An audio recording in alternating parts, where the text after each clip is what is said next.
అందరికీ నమస్కారం. మేలో విడుదలవుతున్న తెలుగు సినిమాలు మరియు డబ్బింగ్ సినిమాలు మరియు రీ రిలీజ్ సినిమాలు ఏంటివో చూసే ముందు మన ఛానల్ని please like, share and subscribe the channel. కింద గంట ఐకాన్ ఉంటుంది, క్లిక్ చేయండి.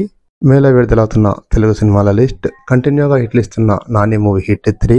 హీరోయిన్ గా మంచి సక్సెస్ అందుకున్న సమంత ప్రొడ్యూసర్ గా చేసినటువంటి మూవీ శుభం. స్వాగ్ తో మంచి సక్సెస్ అందుకున్న శ్రీ విష్ణు మూవీ సింగల్. రజాకర్ తో మంచి సక్సెస్ అందుకున్న అనసూయ మూవీ హరి.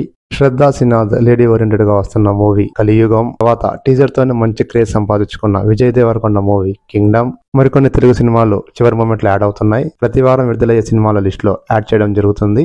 మేలో విడుదలయ్యే డబ్బింగ్ సినిమాలు. టీజర్ తోనే మంచి క్రేజ్ సంపాదించుకున్న సూర్య మూవీ రెట్రో. హైప్ మీద ఉన్నటువంటి English dubbing movie final destination. అలాగే మిషన్ ఇంపాసిబుల్. మేలో విడుదలవుతున్న రీ రిలీజ్ మూవీస్ ఏంటివో చూద్దాం. చిరంజీవి మరియు శ్రీదేవి యొక్క పెద్ద block buster movie Jagadekaveerudu Athiloka Sundari మే 9న రీ రిలీజ్ అవుతుంది.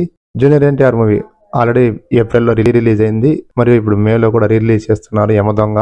ఇక మే 30 లేదా మే 31న కృష్ణ గారి పుట్టినరోజు సందర్భంగా మహేష్ బాబు యొక్క మూవీ అతిథి రీ రిలీజ్ అవుతుంది. మన ఛానల్ని please like, share and subscribe the channel. Thanks for watching.